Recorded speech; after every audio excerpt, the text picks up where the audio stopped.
and which is related with Vishnu. Please repeat. As his pastime, that Supreme Personality of Godhead, the greatest of the great, accepted the subtle material energy which is invested with the three material modes of nature and which is related with Vishnu. Purport by His Divine Grace, A.C. Bhaktivedanta Swami Srila Prabhupada Ki Jai. In this verse, the word Gunamayin is very significant. Daivim means the energy of the Supreme Personality of Godhead.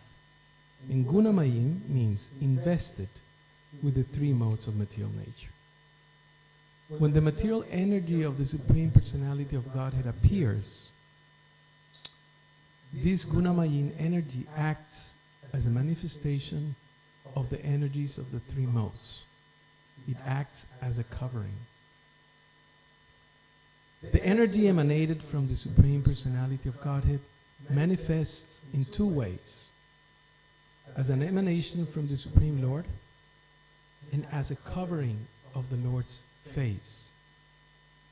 In Bhagavad Gita, it is said that because the whole world is illusion by the three modes of material nature, the common conditioned soul, being covered by such energy, cannot see the Supreme Personality of Godhead. The example of a cloud is very nicely given. All of a sudden, they may appear a big cloud in the sky.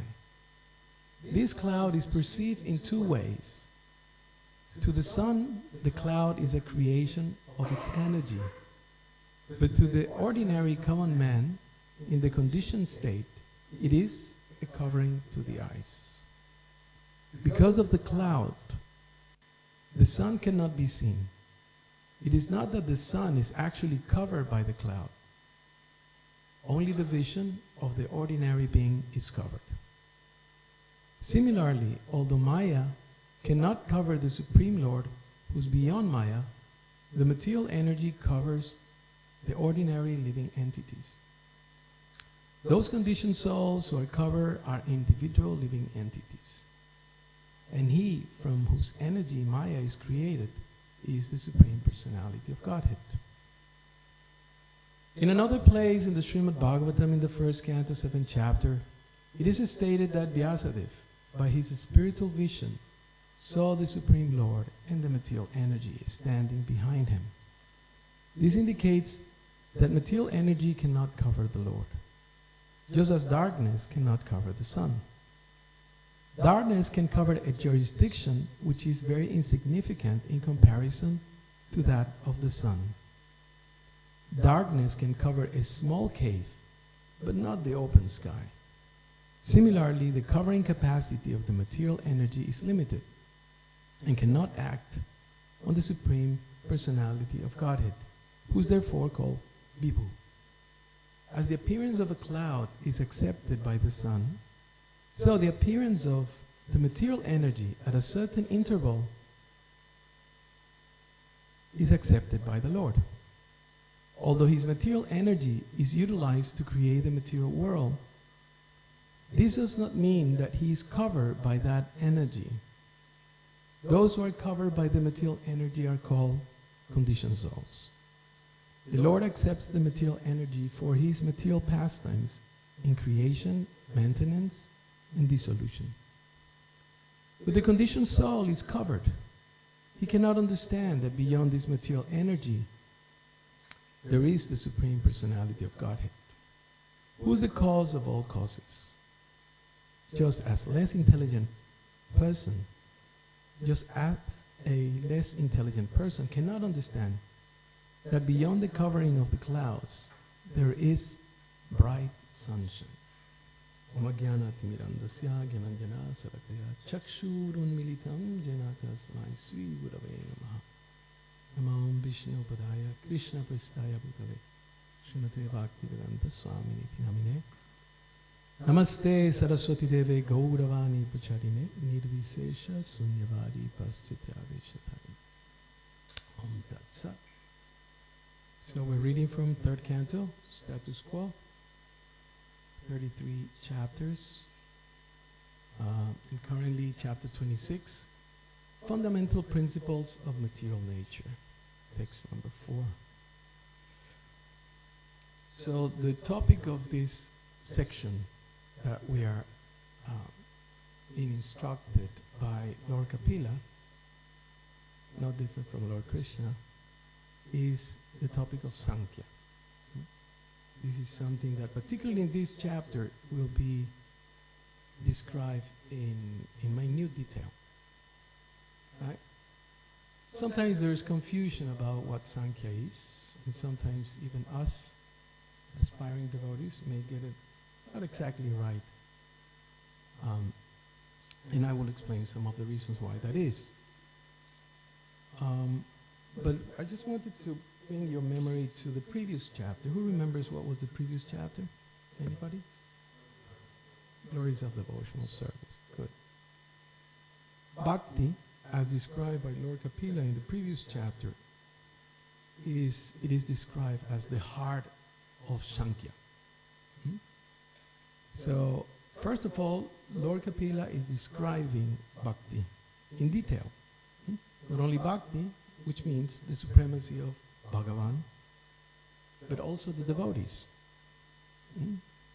The supremacy of the Bhaktas. That's some of the two main components of Bhakti. So we may argue that since Krishna has spoken about him and also about his devotees, why do we have to bother with material nature? That's a question that is presented sometimes in studying the Shastras. Like in the Bhagavad Gita, Krishna explains in chapter 2 about the difference between the body and the soul, right? And he elaborates extensively for a good 20 plus verses on the nature of the soul, right? So the question comes that if we have already analyzed the soul, why do we have to bother with this material world, right? That's sometimes a question that actually Arjuna puts forward in the beginning of chapter 3 and the beginning of chapter 5 in the Bhagavad Gita. Why do we have to bother about this? And Krishna explains, he gives a few arguments in the beginning. He says everybody works, right? In the beginning of chapter 3, he says everybody works. So might as well work with the spiritual consciousness, with the spiritual purpose, right? Even maintaining the body, he says, that's a job, right? Waking up, taking a shower, brushing your teeth, that's a job. You don't get paid for it, that's, but it's a job. It's an effort. Then you have to walk, then you're going to cook yourself, you have to go and purchase things and like that. So Krishna gives some basic arguments in the beginning of the Bhagavad Gita in chapter 3 and onwards. Later on, when he is going to explain about himself in the middle section of the Gita, starting from chapter 7, then there's a different, there's a shift of gears. Then the tone becomes a little deeper. And Krishna starts explaining about himself. And then he warns Arjuna. Krishna warns Arjuna. Before that, there have been a number of questions. But in chapter 7, no questions, right? And that is compared to, like, sometimes a teacher may come in and everyone is running amok and playing and being loud, etc. But the teacher enters and he said, okay, enough. Now, listen. And we have that experience. Sometimes, teachers are explaining something, or they say, pay attention because this is going to be in the exam, right? And everyone starts, backing up and, oh, okay, what is he or she going to say? So it's a different mood. It's a different, shall we say, even kind of curriculum, right? From 7th chapter onwards, the middle section up to chapter 12, and then further in chapter 13 to 18 in Bhagavad Gita. So, and what is this topic that Krishna has been briefly describing in the beginning sections of the Gita, and then he started describing more and more the text goes further, is Sankhya. Sankhya. Sankhya means to divide, if we can simplify, or to categorize, if we want to be a little bit more sophisticated. Sankhya means to divide or categorize, and that's what it is. And Krishna himself talks about Sankhya as a subject matter, and we find the word in Bhagavad Gita, for example, in chapter 5, text number 4. He says, Sankhya Yoga Pritak Bhala Pravadanti na Panditaha Ekam api ashtita samyak Ubayor vindate phalam. Listen to what Krishna says about Sankhya. Only the ignorant speak of devotional service, brackets, karma yoga, because Krishna has been presenting in chapter 3, karma yoga as devotional service, or the beginning of devotional service. Only the ignorant speak of devotional service, karma yoga, as being different from the analytical study of the material world, which is called Sankhya. Those who are actually learned, Panditaha is the word, say that he who applies himself well to one of these paths achieve the results of both. Chapter 5, text number 4, Bhagavad Gita. He expands a little bit more. In text number 5 he says, Jat Sankhya Prapyate Shtanam Tad Yogai Api Gamyate Ekam Sankyam Chag Yogam Cha Ya Pashyati Sa Pashyati. Pashyati means to see. See things as they are. Krishna has a particular way of talking, way of expressing. Sometimes he may use sarcasm, sometimes he may poke Arjuna in his false ego. You know, like when you have a teacher, and I'm sure that if I ask you which was your favorite teacher at school, whether primary, high school, or elsewhere, you will remember them, right? And they were really good at this or that, and they may be funny or whatever else. And if I ask you which is your most hated teacher, you also remember, right? Because he or she had a certain...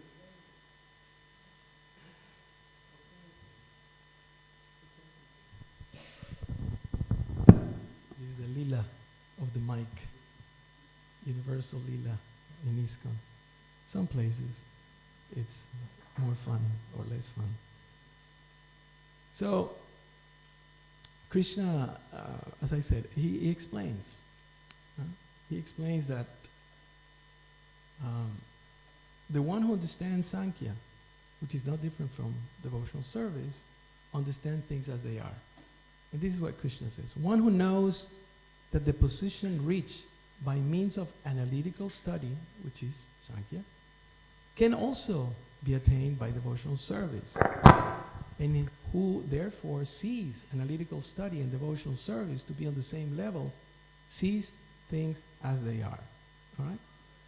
That's. I just wanted to mention that just as a clarification of what Sankhya is, because sometimes we may think, oh, this is not our line. But it is very important, and particularly in these two cantos, and we can say if we focus on this canto, you will have Sankhya fully displayed by Kapila Dev. To the minute detail, how everything has been created, how everything manifests. There's a representation of the universal form, just like in the Bhagavad Gita chapter, universal form. No? Universal form? 11. Chapter 11, universal form, is presented there. The first thing that Sukadev Goswami presents to Parikshit Maharaj in the second canto of Srimad Bhagavatam is universal form. Why? Because through the universal form, all the elements of the universe, all the elements, at least explained in these verses, Mahatattva, Pradhana, and the modes, and everything that is manifested from that combination, that it's activated by just the glance of Krishna. is represented in the universal form. Okay? That's why the Bhagavad Gita is called Gita Upanishad, because it presents, I said this many times, because it presents the essential teachings of the Upanishads, which are the essential teachings of the Vedas. That's why it's called Gita Upanishad. It's not just a marketing trick that Prabhupada or the Acharyas play. That's why. Because the Upanishads present the secret things that are not normally understood by everyone through reading the Vedas. If you may remember, first of all, who's the writer of the Vedas? Everybody should know that. Srila Vyasadeva. But Srila Vyasadeva was dissatisfied. If you read chapter 4, 5, and 6 of first canto, you see that Srila Vyasadeva was dissatisfied. How can you be dissatisfied after writing all the Vedas, including the Mahabharata, which includes the Bhagavad Gita? How is it possible? That was my first question when I was reading this. This is not possible. I have trying to give my life to Krishna consciousness, and here the author of the Bhagavad Gita is dissatisfied. What's wrong with this movement? The devotees explain, no. Because the points that were not fully elaborated in the Bhagavad Gita will be elaborated in the Srimad Bhagavatam. And as you may notice, Srila Prabhupada and even previous acharyas always mention Bhagavatam and Bhagavad Gita together. Right? There is a song, forgot what's Hariharaye. Who wrote that song? Is it Bhaktivinoda Thakur? Or Narottam does that? Hariharaye Nama Krishna Yadavaya Namaha, etc. Right? Hari Guru Vaishnava Bhagavata Gita. Bhagavata Gita. So the Bhagavatam and the Gita are studied in parallel. Right? If you don't do it, but at least if you listen to experienced devotees, students of Srila Prabhupada, you will see that, and it's easy to find that Prabhupada in the Bhagavatam, the book that he quotes the most is the Bhagavad Gita. Everything he brings back to the Bhagavad Gita. So I'm trying to create a parallel, clear and simple parallel between the Gita and the Bhagavatam. So, at this point, Lord Kapiladev starts explaining the supremacy of the Lord. He had started in the previous chapter. And he just goes to say that he's the highest of the highest. Pretty simple. And then he goes more into the detail of devotional service. That's chapter 25. But in chapter 26, things change. You know, like when you go to school and then you study mathematics, and then the next class is chemistry, totally different. The teacher comes and erases the board, or whatever, changes the slides or something like that. So it's a different subject, shall we say. It's connected, but it's different in its content. So now we are changing. And we're going to get really deep into this description of material nature. And as I said, it's similar to what happened in chapter 7 of Bhagavad Gita, which is titled? No. Knowledge is there, the word is there, but that's not the knowledge of the absolute. Knowledge of the who's the absolute? Krishna. So knowledge of Krishna. So if we want to know Krishna, as Prabhupada presented in one of the last verses of the previous chapter,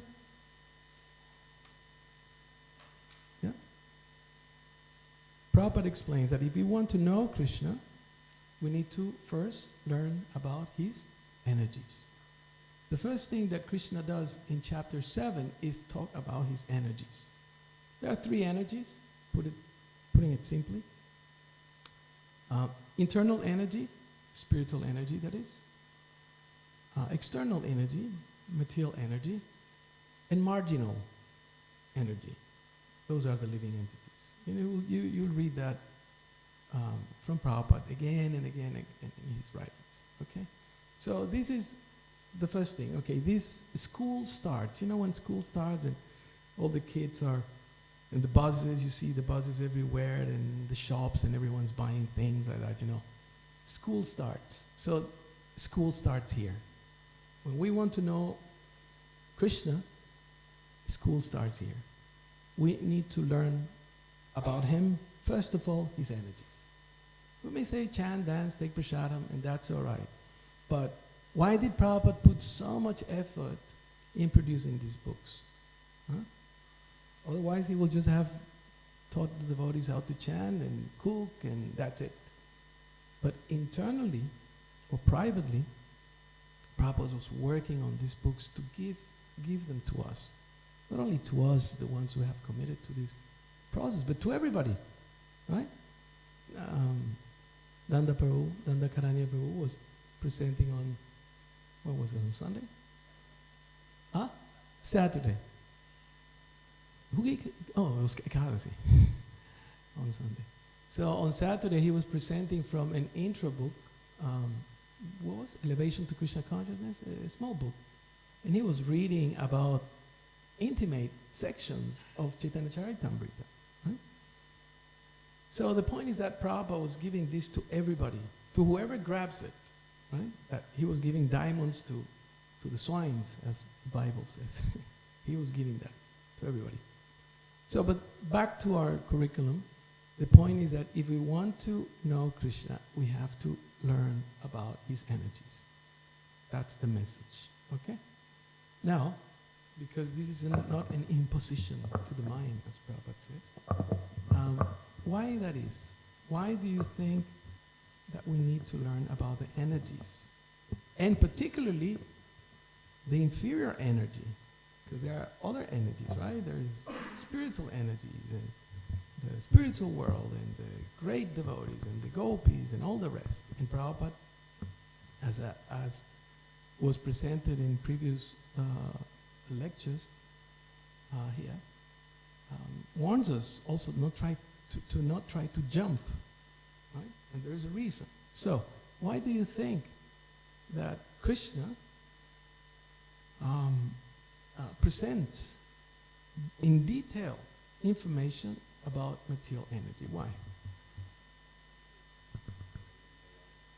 We can get out of it, Prabhu? Padma? To know how to navigate. Can be very bewildering. Not can be, it is very bewildering.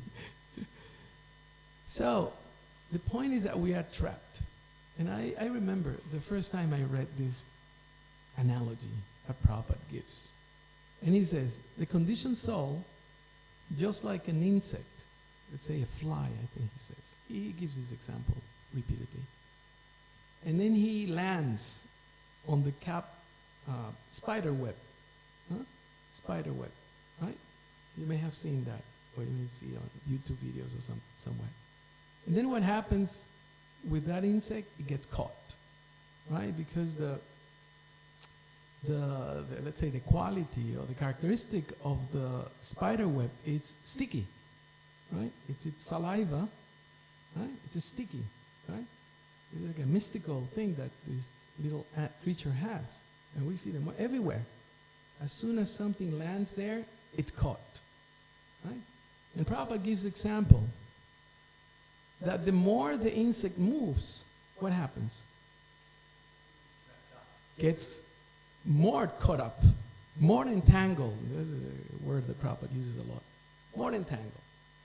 So the more we move in this material world, because we are smart and we are so technologically advanced and we have to be out there and all these things, it just takes a few ads on Facebook or YouTube, right? And all these guys are like, yeah, you have to do it like this and like that.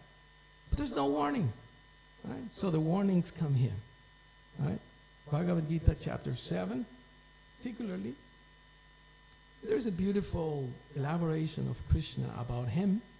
He's not only this supervisor, director, superintendent, the boss of everyone, right? But how that section of Bhagavad Gita ends, chapter 12, title? We'll be drilling you with this. What's the title of chapter 12? Devotional service. So you see, he starts like the boss, right? Everyone is caught, everyone is punished, everyone is trapped. And then he ends, no, the loving relationship of his pure devotees explained in chapter 12, especially in the last, I believe, 7 or 8 verses. And Krishna uses this word. I don't know if you remember in Bhakti Shastri, he uses the word priya. Priya means dear. And he says dear, more dear, very dear. Maybe like in Indian style, very, very dear. That's how in India it's very, very expensive, very, very nice. So very, very dear. Krishna ends that chapter. So he gives that. But then again, because this point is very, very important, right? We go to the third section of the Bhagavad Gita. And what is the third section of the Gita? Chapter 13. Thank you. The most perplexing title, I would say, in all the chapters of the Bhagavad Gita. Nature, enjoyer, and consciousness. Explain that in 2 lines. Very, very difficult. All right? And it's perhaps one of the most philosophical chapters of the whole book. Why? Because Krishna explains, right, that he manifests material nature. He says repeatedly in different chapters, he goes again. Pay attention to chapter 7, chapter 8, chapter 9. I was just listening to them yesterday, coincidentally, because I didn't know how to give class. All of a sudden there was a swap. And I was listening coincidentally to these 3 chapters in one go, only the verses. And it's interesting me how Krishna, how do you say that, crafts Sankhya, the description of material nature within his description of devotional service. He gives you the nectar, but he also gives you the warning.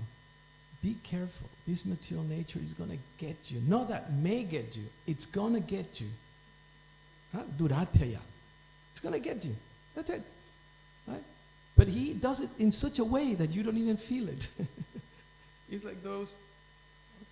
It's like those, I remember my kids were little, and one of them will get sick, inevitably, and we'll take them to the pediatrician or one of those, and they will trick them. These nurses and doctors in that field, they're very expert. Oh, how are you, little Madhava? Oh, here we have a superhero for you. Oh, look at this, Janavi. Oh, and the butterflies and whatever, the bears. And I remember there was one famous, perhaps the most famous pediatrician in our hometown.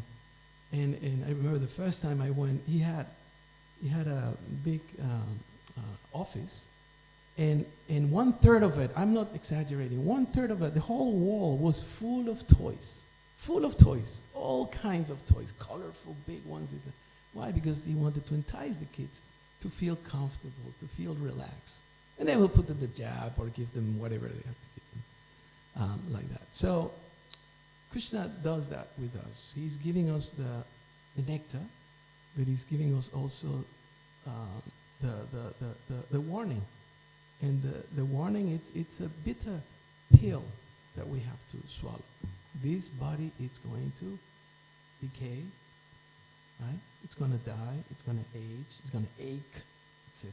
So you better get out of it, right? So the purpose of these verses, and we're going to go, I think there are 3 chapters that talk about material nature. The title of this chapter, okay, now we're testing your memory. Who remembers the title of this chapter? This chapter. Fundamental principles of material nature. Sometimes the technique to remembering things is you don't have to remember the whole thing, just remember something that sticks. Make it stick. I think there is a famous book on memorization. Make it stick. So, and why I'm saying this, because I use this, and then that's how I remember. I don't have good memory, I don't think so. I used to think, but I realize it's not. So this chapter 26, it's called Fundamental Principles of Material Nature. If anything, just remember those two words. The next chapter, 27, it's called Understanding, you guess, Material Nature. All right? And Yeah, I think these 2 chapters only. Right. So these 2 chapters will present to us the curriculum. This is material nature. This is how it works. But most importantly, the whole thing about Sankhya, so there's no confusion, misunderstanding, is that the purpose of Sankhya, and Srila Prabhupada says that, highlighting it somewhat. Prabhupada says the purpose of Sankhya is to understand the cause of everything. And who's the cause of everything? Yeah, that's the easy answer, right? So, I just want to read something that Buddhajan Prabhu has written. He has studied all the Bhagavatam, just like the Bhagavad Gita, and he put together his studies from how Prabhupada wrote his purpose, from the different acharyas, Vishwanath Chakravarti Thakur, Baladev Vidyabhushan, and others. He's a spiritual master, Bhaktisiddhanta Saraswati, Bhaktivinoda Thakur, etc. So he put together this book. It's called Surrendered Unto Me. So when you read it, you have at least to my perception, a deeper understanding of why the Bhagavad Gita is so powerful. Because it's bringing the jewels, the pearls that these great acharyas have given, including Chaitanya Mahaprabhu sometimes, that comments on certain shastra. So he has done the same with the Bhagavatam, and currently he's working with Chaitanya Charitamrita, on Chaitanya Charitamrita. And he has commented on all the cantos. So this is just the first 4 cantos. Right. So every time I'm going to give class, I generally read what he explains, because he has studied so much and putting it in a simple way, summarize, like when you do, what is it, Shrikon, one of those, right? You put a lot of yoga. Oh, when you do burfi, right? How many? It's just like a whole lila about the burfi. Oh, who's going to cook the burfi? And then you don't have enough milk, Alan was saying, and the cook couldn't do it, and this and that, and who's going to do it? And they're calling Padma, no, I'm a little, this one and the other one, and it was like a whole burfi lila. Burfi, right? Right. But finally, Krishna sent someone, and everything worked out. And I'm lazy. Prabhupada says, a lazy man cannot cook. So I'm not a cook, so admittedly I'm lazy. And I was just asking my wife, I says, how many liters? 30 liters. Right? 30 liters of burfi, of milk, sorry. And that have to be cooked for how many hours? 5 to 6 hours. And if you're a little slow, maybe more, 7 hours. Just there, Hare Krishna, Hare Krishna. So sometimes we need that effort. Or somebody needs to do that effort. I know that everybody runs at 4:30 after the Mongol sweets come out. And whenever I do the pujas, 7 o'clock people are lining up already for the burfis. Right? But someone has done the hard job of cooking that for hours and hours and hours, let alone the milking of the cows, collecting the, all that, So it is explained in the Gita Mahatmya that it's found at the end of the introduction of the Bhagavad Gita. You find the Gita Mahatmya there. Beautiful verses, in Sanskrit even, written by Srila Sripat Sankaracharya, who's Lord Shiva himself. So he glorifies the Bhagavad Gita, and Prabhupada quotes his prayers. And in those verses, you can see that one of the analogies is that Arjuna is like a calf. Right? Arjuna is like a calf. And what do the calves do? Drink milk. Right? They are always, I remember the first time we came after a few days, right? We went there and they had a gigantic bottle. Yeah? Baby bottle, milk bottle. Right?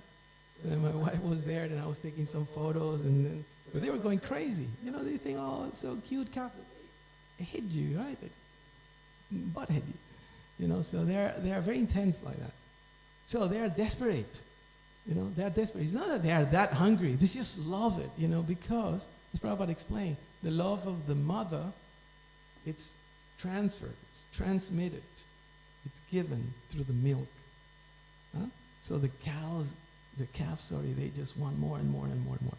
So in the same way, devotees do that. They extract this from the source, which is Krishna and his representative. So I just wanted to read a little bit of what Prabhu says in regards of this particular text. He says, text 4 describes that the Lord accepts adhyapadhyatya. That word should be there somewhere. Yeah? You can help me there. The creation of the material world by his own will, yadrichaya, as his pastime, lilaya. You heard that word? Pastimes, lilaya. I think it's the last one, right? Lilaya. And what Prabhupada explains in the purport, what lila is that Krishna is performing here? Who remembers? He says it. Anybody? He does 3 things. Creation, maintenance, and destruction. Is that a lila? That sounds like a lila that I don't want to. Huh? Creating, maintaining, and destruction. A lila.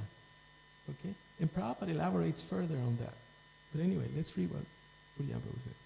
His self-will, that means voluntary, activity to lift the conditioned souls back to the spiritual world. That's the real lila. Do you understand?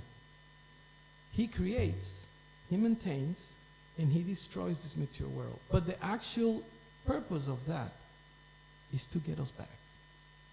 Huh?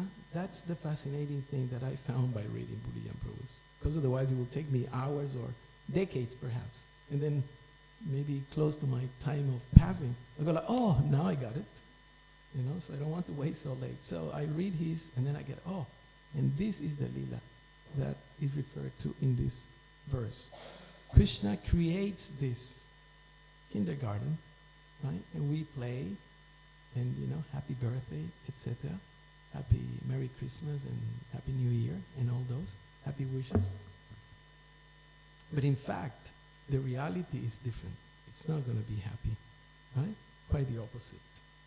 And it's going to end. That's the other reality, right? So, but the actual lesson learned from this experience, not so pleasant experience, is to go back. All right? But how is that we go back? Is that otherwise, if we make that analogy, since everybody's going to learn the lesson by, let's say, getting old, getting sick, and dying, everyone should go back to Godhead, is it? Right? No? If I forgot where. I don't know if it's here in Australia or somewhere that we were traveling. There they have this practice that, you know, like they put these warning signs, don't speed and things, don't drink and drive, etc., right? Everywhere, all around the world. I forgot where, maybe you remember. They put these cars, they are wrecked from accidents, and then they put them up there by the side of the road. I don't remember where. I've never been there. So must be somewhere else.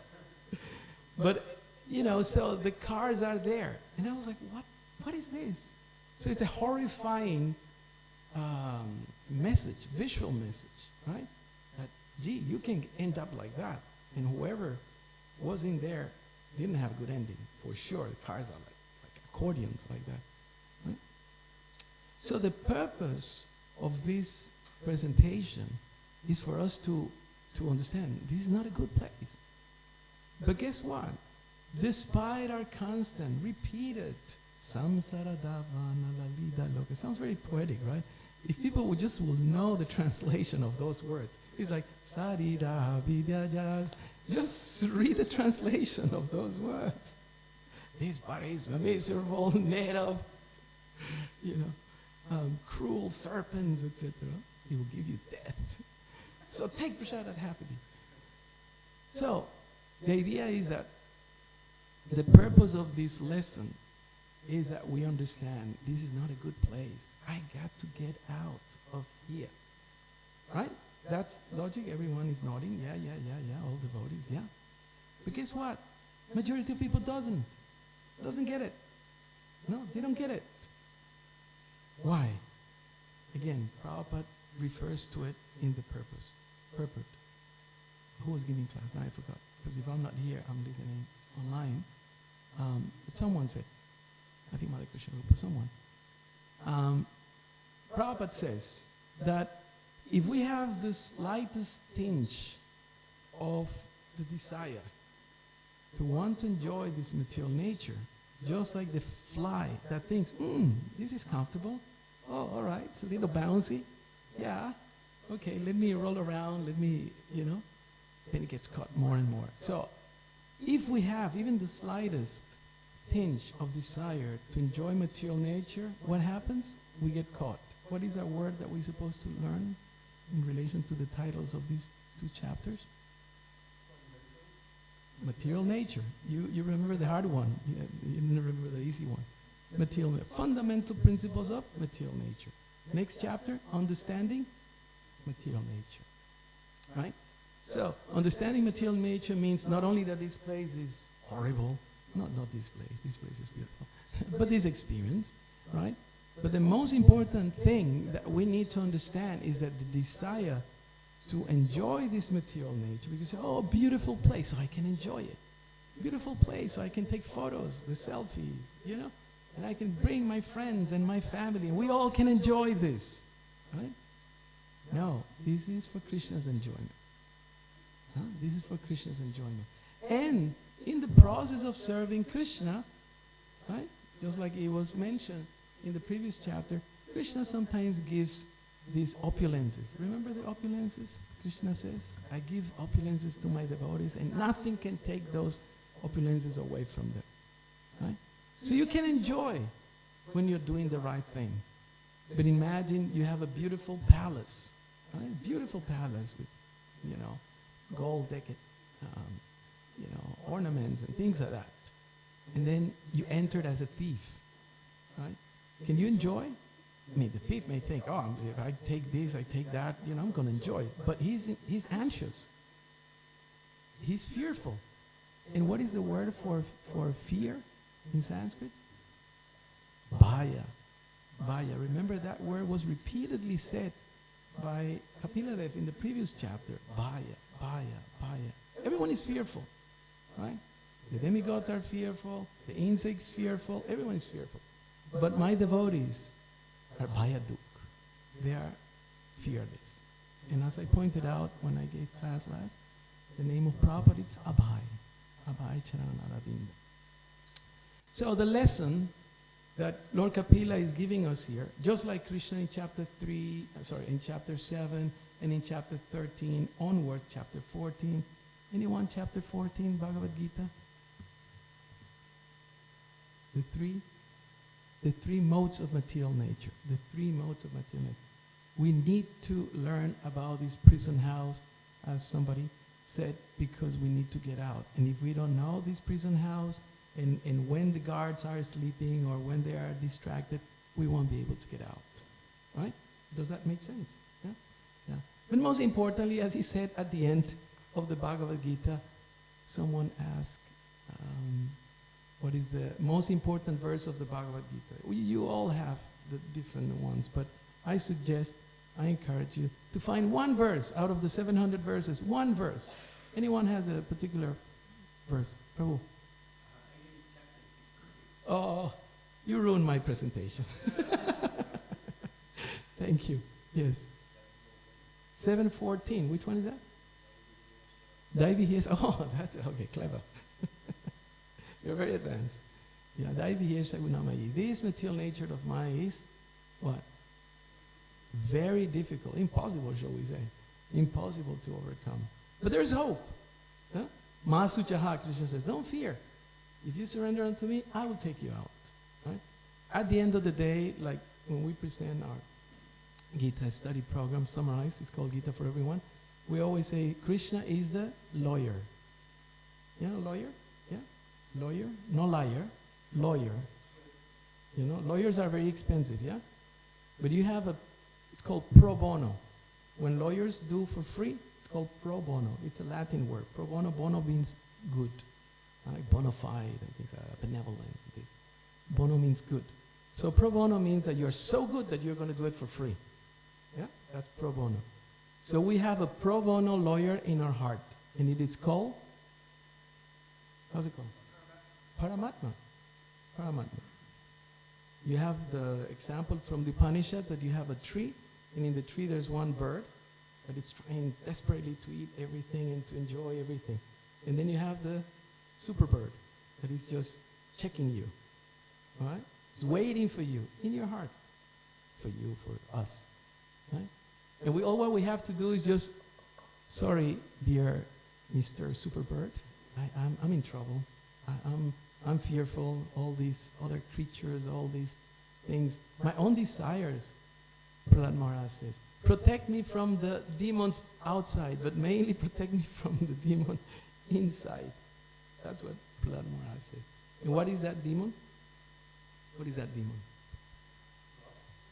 Desire, yes. In Sanskrit, kama means desire. So we have to tackle this desire, right? Because otherwise, material nature is going to get us, for sure. Okay, so I just finished this paragraph, and then if there's any questions, we have 1 minute. The Mayavadi impersonalists misinterpret this text to mean that he, as his pastime, for his pleasure, willingly assumes the position of a jiva. The Mayavadis, they say that Krishna, as a lila, he puts himself in Maya. Which isn't a stupid proposition. And enters this material world to suffer in one material body after another. Right? And sometimes they argue like that. I mean, I just don't want to repeat it. You see, Lord Ram, he suffered, his wife was kidnapped. And then Krishna, in 12th canto, he was shot by a hunter. And so many things they start saying, Stupid things.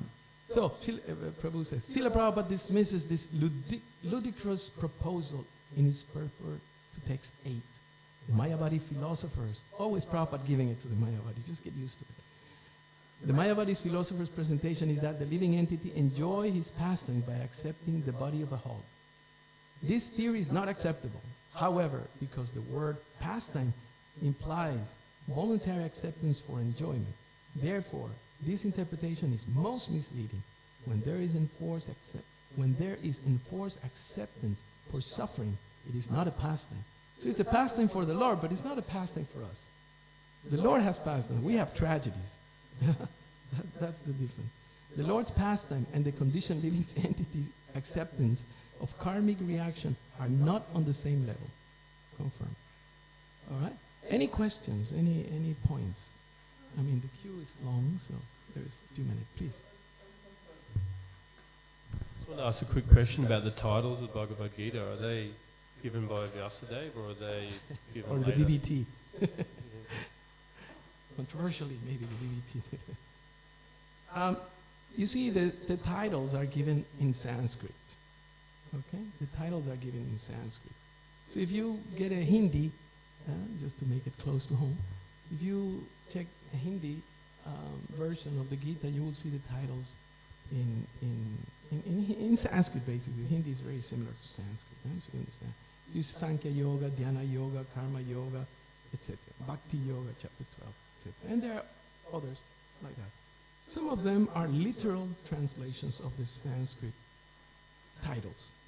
Right. Some of them, like chapter 2, for example. Chapter 2 title? The contents of the Gita summarized. The contents of the Gita summarized. And where does that title come from? Because Bhaktivinoda Thakur, Srila Prabhupada's spiritual grandfather, he comments on this chapter that this is the summary of all the contents. In the Bhagavad Gita, there are 2 summaries, chapter 2 and chapter 18. They are the longest, 72 verses, just like this chapter, and 78 verses. Right, so I'm guessing, this is a blind guess, but that some of them were adapted. For example, chapter 3, it's called easy. Chapter 3, Karma Yoga. In chapter 5, Karma Yoga, action in Krishna consciousness. Right? So I call them the twin brothers or twin chapters because they share the same name like that, So, in principle, the topic or the content that it's presented in the different chapters of the Bhagavad Gita, those are the traditional chapter titles. And that doesn't really change, whether we call it this way or that way. But are mostly presented in Sanskrit by Srila Vyasadeva himself. right? And acharyas also. Any other questions? Material nature. We're ready for this, right? It's going to be a few weeks as Krishna Kirtan Prabhu was saying. Srila Prabhupada ki jai, Lord Kapila Dev Sankhya Yoga ki jai, Nitai Gaur Pramanandi.